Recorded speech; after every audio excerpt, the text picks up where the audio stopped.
One thing, please. Yes. We forgot the people that were killed, the 3 people that died yesterday and 4 that are in the hospital. We're dedicating this class to their memory. Okay. Thank you. Welcome back.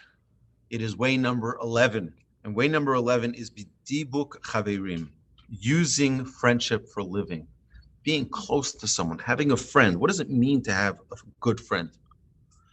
And what are the most important qualities to look for when choosing a friend? Our sages teach us, buy a friend for yourself. Acquire, invest, like you do for a purchase. Invest in a good friend, in a true friend.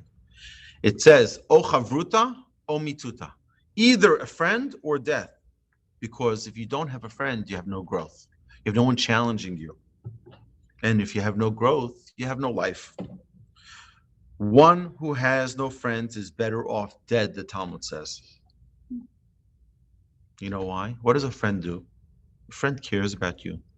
A friend looks at what's in your best interest, and they'll alert you for pitfalls. Friends are too important to leave to chance. Choose a friend and accomplish life goals with them. Find someone find someone who can challenge you. We said this. We all have blind spots. Your vision is 150 degrees, right? If you look, right, out of this area, I already don't see my hands. My peripheral vision doesn't go that far. But even in that 150 degrees, you don't see everything. You're focusing on something. You don't see something that's out of your vision. You may be able to if you pay attention to it. That means 210 degrees around you that you don't see. Have a trusted friend who can help you out with your blind spots. Like you're driving. When you're driving, you have blind spots. Sometimes that's why we have mirrors, but even with a mirror, you have a blind spot. And even if you have those fancy cars that have the blind spot notification, you still have a blind spot. Your friends are there to help you with your blind spots. They're able to tell you, you may be wrong. It may be something you don't see. There's a perspective here. And anybody who's married knows this, that's one of the greatest virtues of marriage is that, my grandfather, we once asked him about arrogance. How do we work on the trait of arrogance? And he said, just wait till you get married. Your wife will take care of it, right? But also, that's one of the virtues and the qualities of a wife is to point out not the flaws, but the blind spots of her husband. Bring it to the fore, bring it to his attention, so to help him deal with his flaws and deficiencies. Without friends, you lose objectivity because you only see your own perspective. Discuss ideas with others who can be objective.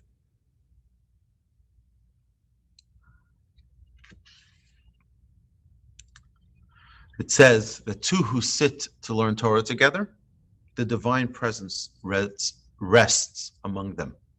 The divine presence rests among them. Why? When you have two scholars learning together, and we're going to see this in the next one, way number 12, the people chaverim, which is teach in order to learn, but also to learn from a friend, to learn with a friend. If you take a knife and you try to sharpen it on its own, it's very difficult. But you take another knife, and then what happens? You don't only sharpen your knife that's in your right hand, you'll sharpen the knife that's in your left hand. They'll both get sharpened. Our sages tell us that that's a friendship. A friendship, you sharpen each other. You strengthen each other. To achieve greatness, you need others to help you get there. You need teamwork. You are affected by friends and environments. If they want wisdom, you'll want wisdom. If I have a friend of mine, he retired at a very young age, very successful in business, and retired. So I asked him, so what do you do with your time now? He says, I don't know. And many of my friends are into art. I'm like, are you into art? He's like, no, but I think I'm going to go to lessons so that I can be involved in art, so that I can communicate with them. It's like, you see how the environment affects you. He really doesn't care about art that much. But now that his friends are, he is. To just, fit in. Imagine if he had friends who were interested in study of Torah. The interest of Torah would hopefully grow within him. If you find yourself at a philosophical loggerhead, remember that people of goodwill who reason together will come to a common conclusion. Talk things out. You don't have to agree with everyone. At least hear other perspectives. A friend can challenge your perspective. A primary goal in life is to correct your mistakes. We're here to fix ourselves. We're here to leave this world perfect. Our world, our self. Don't be afraid to find out if you've made a mistake.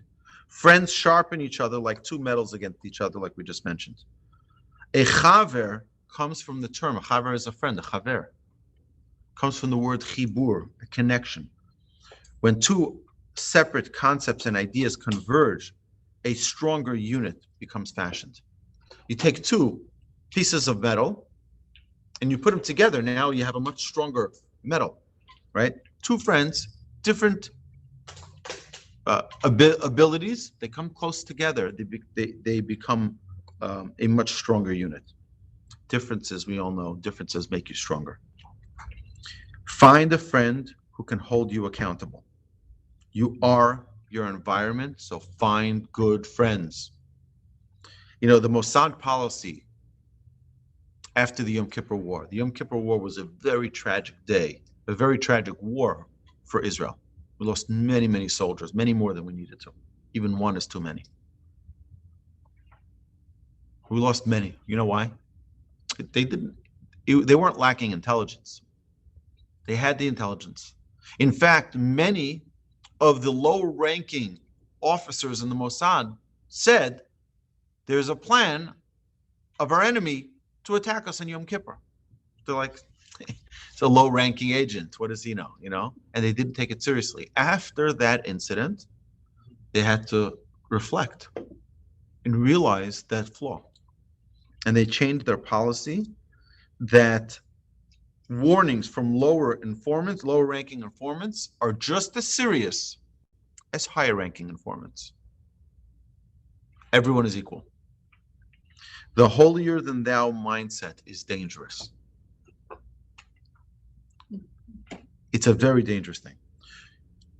So there's no blaming others for your influences. You are the gatekeeper of your environment. You have a bad influence, remove the bad influence. Remove yourself from that environment. You have to have positive friends. If you have positive friends, you'll become positive. So a friend is someone who we can depend on to critically love us. With friendship, our problems are cut in half and our strength is doubled. What about a negative?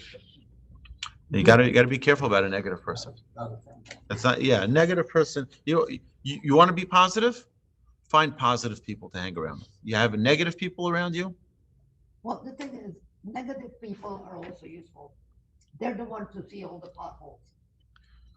That's possible. But They're again, the ones who see the potholes. They're the ones who say, hey, watch that, watch the other, be careful of this. It's very possible. But if a person wants to live in a world of negativity, negative is different than constructive criticism. And we'll talk about that when we talk about criticizing people. The prerequisite to criticizing another person is you have to love them. If you don't love them, you have no business talking to them and telling them critique. But that's not what happens. Sadly, that's true. Constructive criticism is different than someone who tears you down. That's right. Rabbi Wolbe, what if somebody's seeking you out because you're the positive person and they're very negative, but they're trying so hard to be positive? So then you have to tell them, I am only here to assist you in a positive way. I can't, please keep your negativity out. And you'll see that it'll have a very strong impact on them. And don't beat around the bush. Don't say, well, tell them, I sense a very strong negativity. I love you dearly. I want to help. I can't deal with the negativity. You want to be positive? I'm here to help. Good. All right. Thank you. And let's